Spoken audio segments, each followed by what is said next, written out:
Welcome to the 15th World Class Sustainable Cities Conference, Wcsc 2024. Supported and endorsed by Dewan Bandaraya Kuala Lumpur and titled Revitalizing Kuala Lumpur through Innovative Urban Regeneration.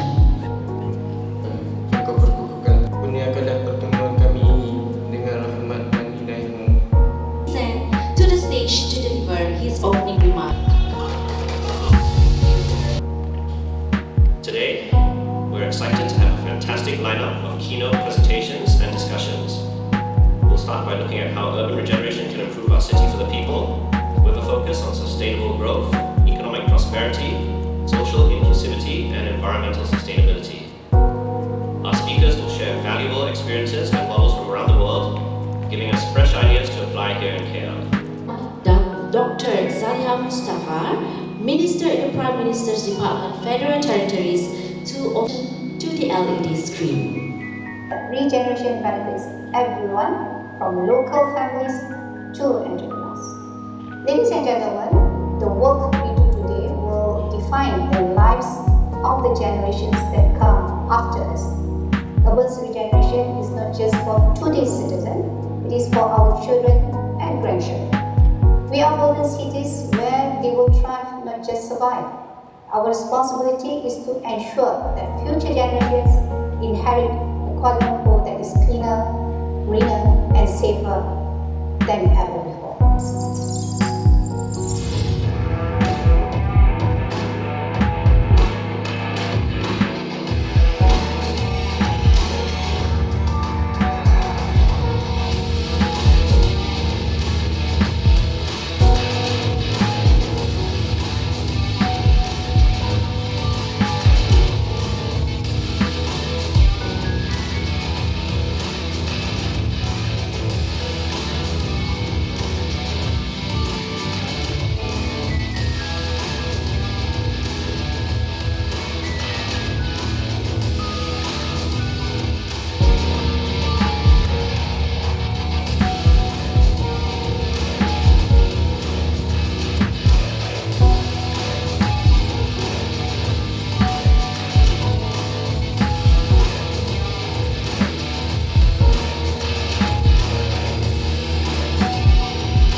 In urban planning and sustainable development. Her leadership journey began in Penang, where she spearheaded numerous urban renewal projects and played a key role in the successful management of Georgetown as a UNESCO World Heritage Site.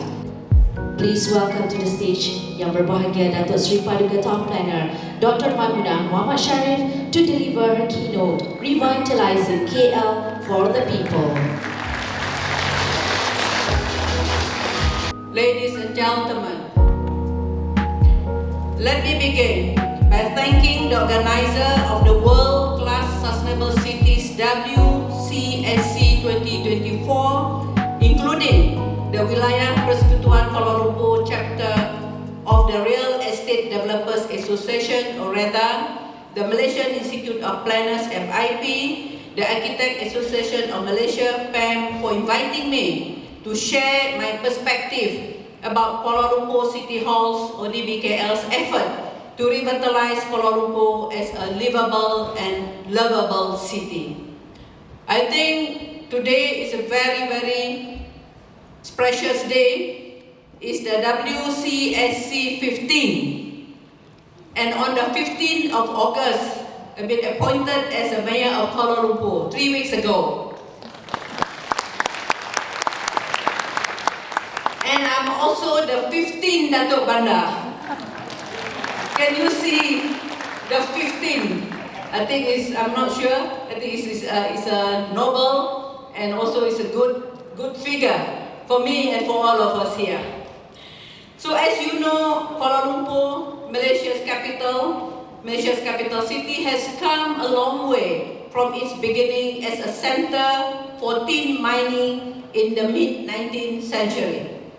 Today, within the 243 square kilometers of the boundaries of DBKL, we have a population of 1.98 million people that is predicted to increase to more than 2.35 million by 2040.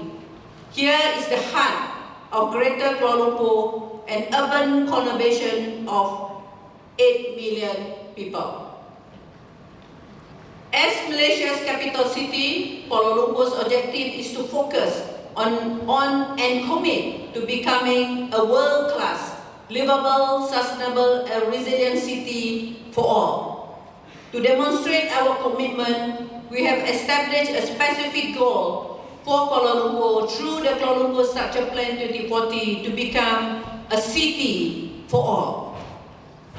Colleagues, ladies and gentlemen, let us start with DBKL's effort to revitalize the city. The first step is a paradigm change in how we see Kuala Lumpur. In the early days of KL Sanitary Board, we were busy providing basic services, water, sanitation, and housing. In 1960, with the Federal Act that created Kuala Lumpur as a federal territory, we became the administrative capital. Then, with the creation of Putrajaya, we had to reinvent Kuala Lumpur once again as the business, commercial, and gateway to the country. Throughout these phases of our history, one thing remained consistent: KL is more than simply a bustling metropolis. It is a living, breathing community, and our project at DBKL aims to improve the quality of life for citizens. But I think we need to know the history in order for us to plan ahead. So let us start with the DBKL's vision for Kuala Lumpur. The goal is to build a city that is not only economically vibrant, but also environmentally friendly, inclusive, and livable. This vision is being realized through a variety of strategic initiatives which focus on urban regeneration, transit housing, green spaces, culture, and community participation. Hence, urban revitalization is crucial to Kuala Lumpur's transformation. This is consistent with one of the goals of Kuala Lumpur Structure Plan 2040, which is to be a sustainable city with integrated development. Of course, the River of Life initiative, despite present challenges when I'm trying to put things right at the moment, is a good example, by the way, of revitalization efforts to create an attractive waterfront features for local and visitors. This project aims to enhance water quality while also creating a new public spaces, new public places for leisure activities. Another example is the revitalization of historic neighborhoods, such as Kampung Baru, which is under strain from modernization while maintaining its distinct cultural character. Moving on transportation, a city's livability is significantly affected by its public transit system. DBKL has been working relentlessly to improve Kuala Lumpur public transportation system as part of the Kuala Lumpur Structure Plan 2040's goal of greening mobility in the city. The extension of MRT and LRT lines has significantly improved connectivity, shortening travel time and reducing traffic congestions. Furthermore, the use of electric buses as well as better pedestrian and micro-mobility vehicle path is helping to reduce the city's carbon footprint, making daily travel more sustainable. Nonetheless, like elsewhere in Malaysia, we are working hard to ensure that we fix the last mile connectivity, to ensure that we increase the use of public transport in the city and also cycling. I think I'm very, very fond of cycling. So maybe one day, Wcsc, we can cycle with the mayor in the Kuala Lumpur city. Will you join me then? Let us cycle. I think this is one of the areas that maybe we can improve, we can promote. But beyond physical infrastructure, the BKL is investing in intelligent traffic management solutions. This system uses real time to improve traffic flow, lowering congestions and shortening travel times. For example, smart traffic signal can alter their timing based on the current traffic scenario, preventing bottleneck for automobiles and ensuring safe and seamless passage at pedestrian crossing. These developments are critical to ensure Kuala Lumpur long-term success. I purposely choose this photo. Do you want to see Kuala Lumpur more of this spaghetti type of public or road? So, but I think by using this system, intelligent traffic system, we try to manage whatever is already there in terms of the traffic as a solution. So I can show to you all the very nice one, but I think this is a challenge that we are facing in Kuala Lumpur. So we have here professional, we have here the NGOs, we have here the politicians, we also have here the real estate developers. Think about it.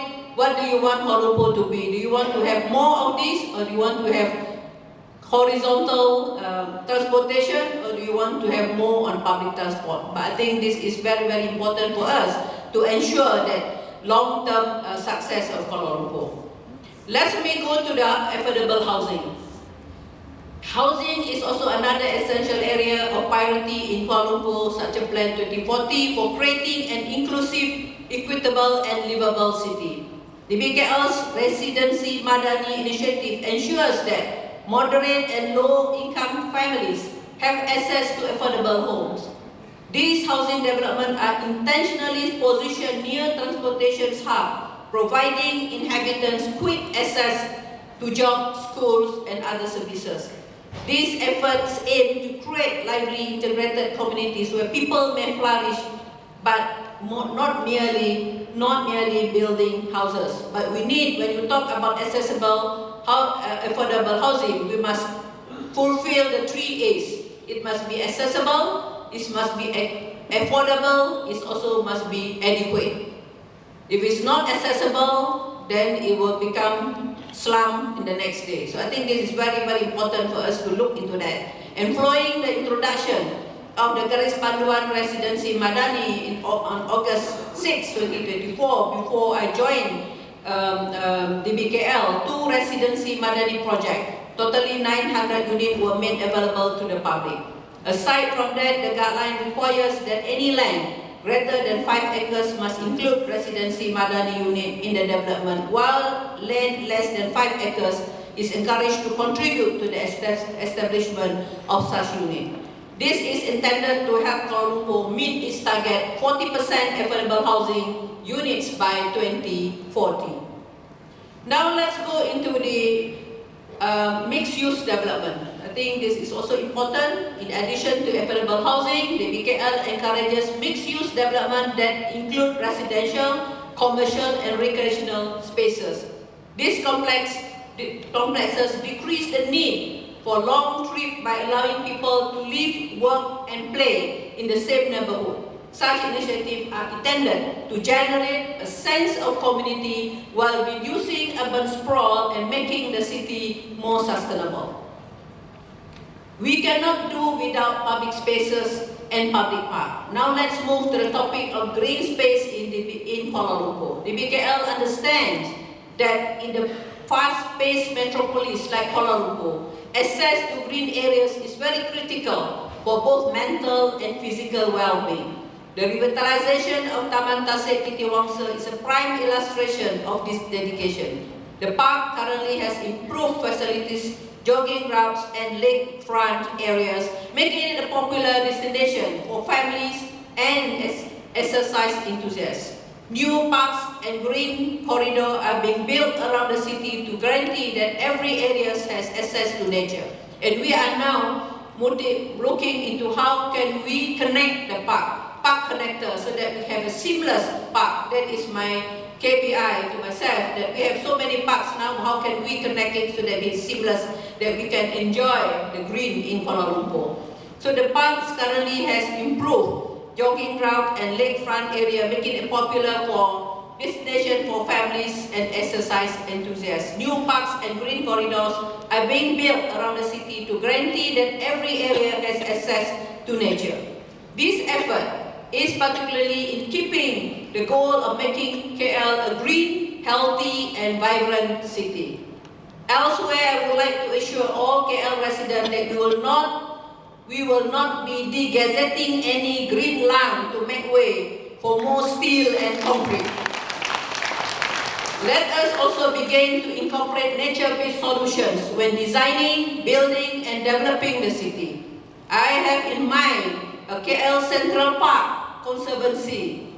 So you can see that KL Central Park, we have the New York Central Park, so we have the London Hyde Park. Why can't we have a KL Central Park Conservancy that will see us joining up all our public spaces, they're connected to one another to ensure more livable Kuala Lumpur for future generations.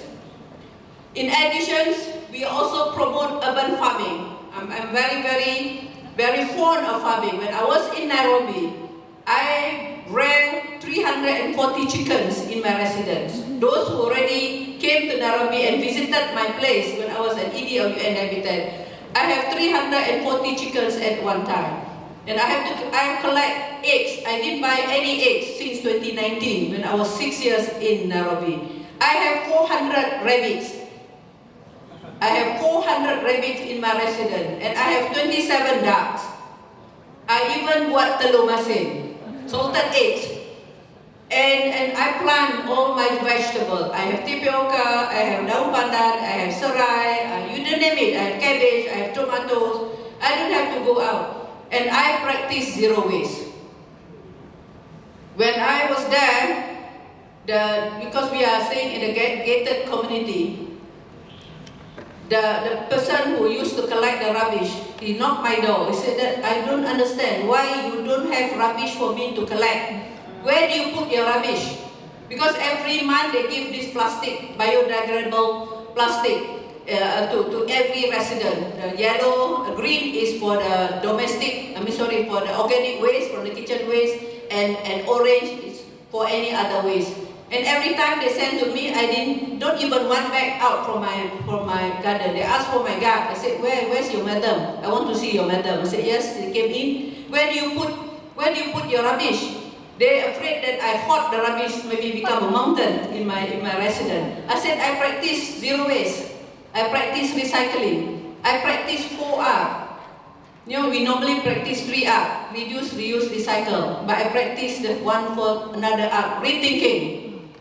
I rethink what before I take any action. So these urban farming are very close to my heart, and I would like to also to use my term as a mayor of Kuala Lumpur to promote urban farming in all areas as much as possible. Because urban farms are being built in diverse communities at the moment, giving residents the opportunity to raise their own food. This not only improve food security, but also foster community relationship and promote sustainable living practice. We lost the community sense in certain areas in Kuala Lumpur. Sometimes we don't know who is our neighbor. I'm from the kampung. We used to know the whole kampung knows me, and I know the whole kampung. I even know that the whole kampung knows me more because I'm the mayor of Kuala Lumpur. So I said that this is where is it lacking. When I went for my ground visit, I can feel that there is still need to have more sense of communities in Kuala Lumpur. So cultural and heritage preservation is also another important component of DBKL, the Generation Initiative. This is very timely and aligned with the topics of our discussion today. In an ever-modernizing metropolis, it is critical to preserve our cultural heritage. Projects such as preservation of Kampung Baru and restoration of historic structures in Chinatown ensures that KL rich past is not forgotten. Moreover, we are now working on numerous fascinating urban regeneration projects that will play an essential part in creating a people-centered smart city. There are many smart cities, but I'm promoting people-centered smart city. If we have the smart city gadget, if the people are not smart, I think the gadget won't help us. We need to create a people-centered smart city. Kuala Lumpur Creative and Culture District, KLCCD for short, for example, will revitalize our city's historic downtown. This includes the much-needed conservation and upgrading of the bangunan Sultan Abdul Samad and Dataran Merdeka Precinct. I had the opportunity to went to the ground for site visit last Sunday and also yesterday. Not forgetting also the regeneration effort at the Masjid Jami' Enclave as well as Karkosa and Sri Negara. The effort will also help to preserve the city's distinct character while demonstrating KL as a people-centered smart city. I think this is very important because when you go to any cities, I think which area you want to put. You want to see the modern part, you want to see the old city. So in Kuala Lumpur, first thing that you want to bring your friend, where do you want to bring? Which part of the city that you want to bring? Yes, of course, you go to the Petronas Twin Tower, you take photograph by the roadside. That day when I went there, people are queue. I said, this is very dangerous. Because they are queue by the roadside to take the place. Yes, they will go to TRX, they will go to 118. But I think where is the city started? I think one of the areas that when we go for a visit in any cities, you want to go and see where the city began, the old city, the historic part. I think that is what we are trying to work together with Khazanah and also with the Ministry of Finance to try to regenerate and do the urban regeneration of these old cities. DBKL also will ensure public spaces are secure, accessible and dynamic. They are served as a gathering places for communities and the remodeling of Dataran Merdeka. We are now looking very hard. I asked my colleagues, what can we do with the Dataran Merdeka? For example, we would like to transform it to more engaging public space with improved event and gathering facilities. Similarly, pedestrianization select street in the city center has resulted more locations where people can walk, can buy and interact without being hampered by traffic. One of the areas that I'm in my priorities is also the pedestrianization and walkability of the apart from the greening Kuala Lumpur is also the walkability of Kuala Lumpur. No revitalization initiative can be successful without public transport and also public support and also public participation. So we adopted many community involvement mechanisms. I believe in bottom-up, top-bottom, and convergence of ideas. If we have the bottom-up, without the leadership, I think we'll go nowhere. If we have the top-bottom, without the bottom-up, the community will also go nowhere. So I believe in top-bottom, bottom-up, and convergence of ideas in order for us to have this collaborative approach that ensure the city's growth meet the interest and the desire of its citizens. So now I would like to go beyond consulting. Sometimes you say that I'm already consulting you public participation, but I want to move from public participation to public engagement.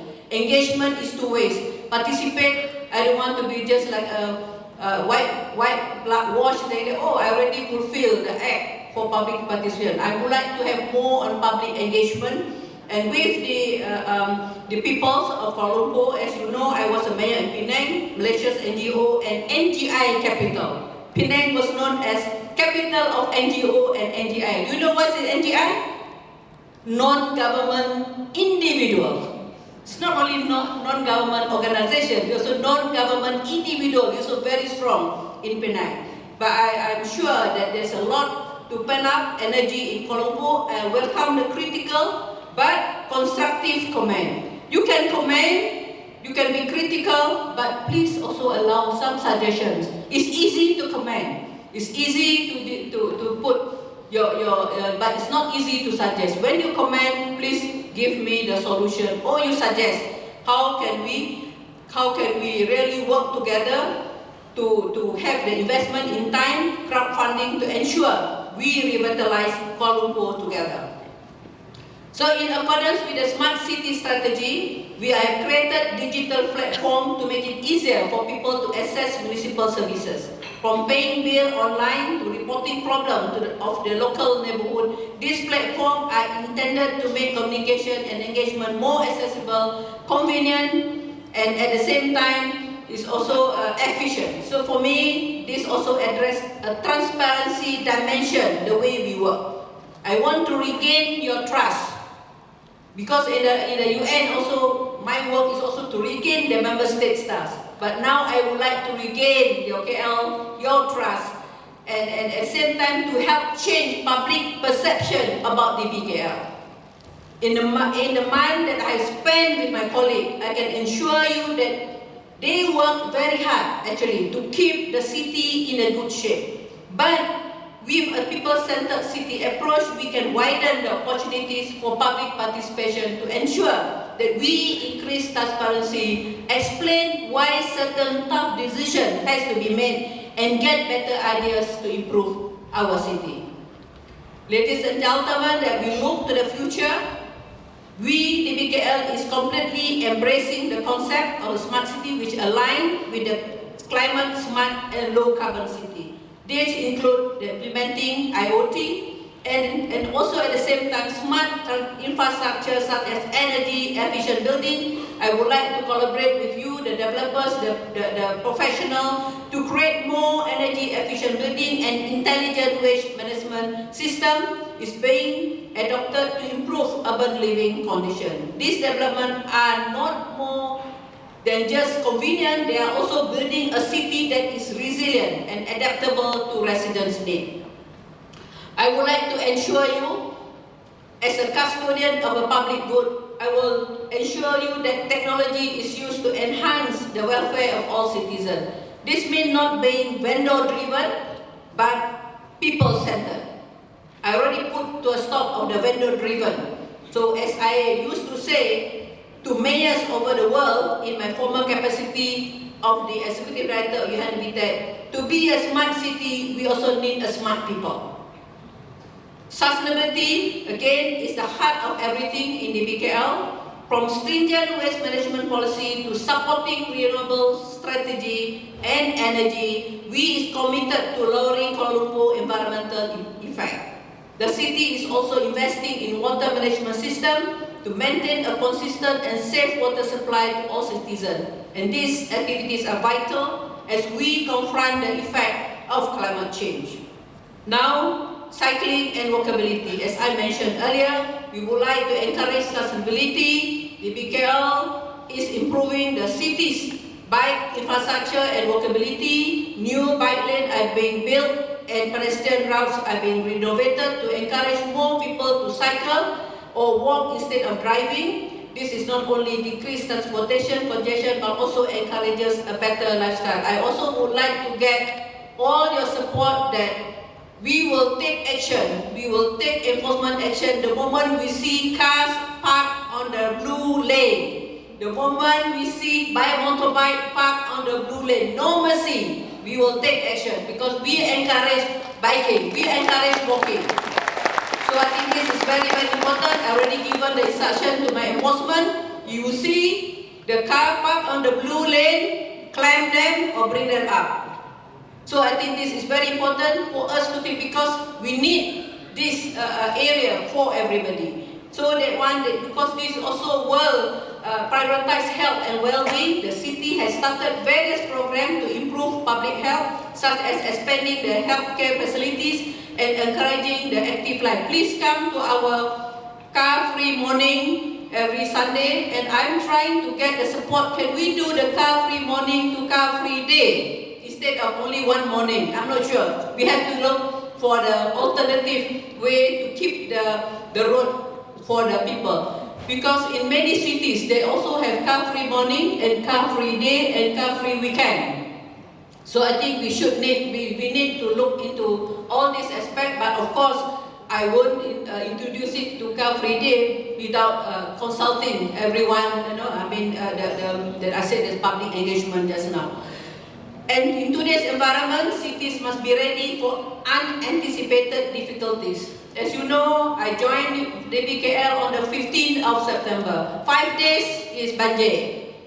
No, it's a landslide in Genting, something like that. And then on the 6th day, Tanah Jegelus, Singho. So actually, I plan to meet all of you during the first week and second week the developers, the professional, but things we cannot plan, we can plan, but Allah accomplish. So the first 2 weeks I was so busy with all this natural disaster. So we need to strengthen Kuala Lumpur disaster preparedness and resilience. I just finished yesterday looking into the SOP for the emergency response plan for the BKL.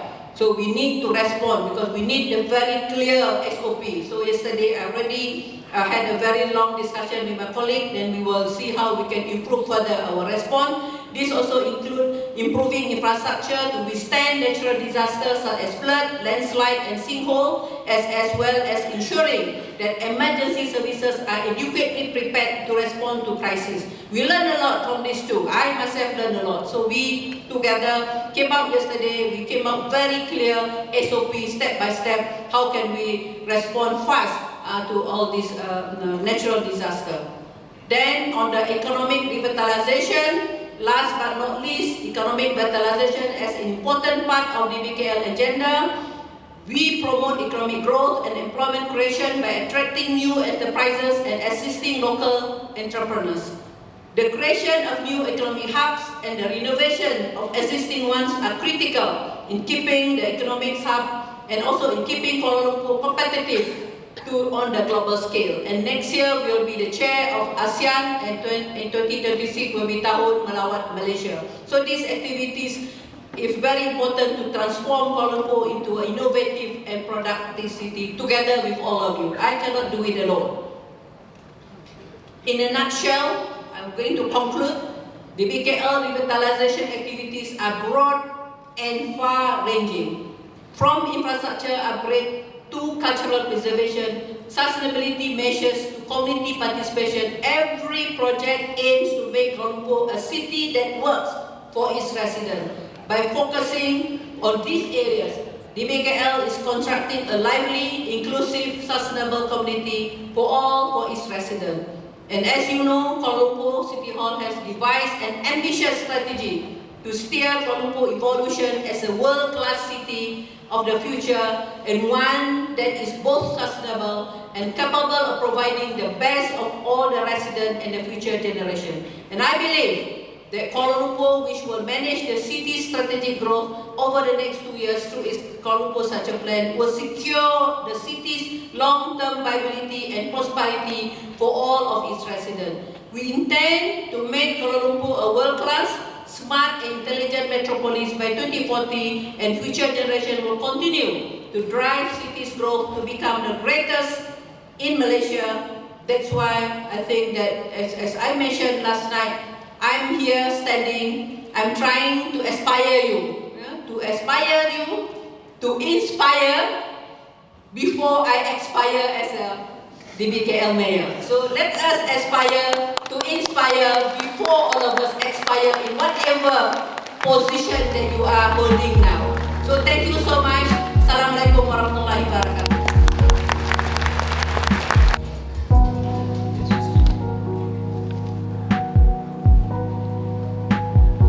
Good morning, everybody. The distinguished guests, organizers, ladies and gentlemen, as a planner, not really in a sense. Berbahagia Dato Seri TPr side of we use economic term. However, trend of urbanization. We reshape the cities to be more adaptable. Apart from the mitigation in climate change, we have to. In terms of what will also happen, we brought some good example, which hopefully would not. Platform, the 15th Wcsc, and then after we heard the keynotes from our mayor, very truly inspiring. This platform, Wcsc, has always been about, starting this collaboration and discussion amongst all of us. Either coincidentally or not, I have been very involved in the ESG. That means delivering a lot of public spaces that is already been gazetted. They thought that is green area is supposed to be the map out there. I would like to direct this question to Datuk Maimunah, so I'm sure on the urban regeneration and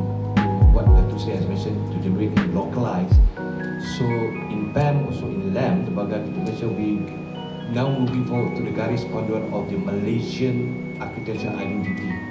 So we are so proud to become Malaysian. We have a diversity, we have a different background, but we can be unity. So architecturally, we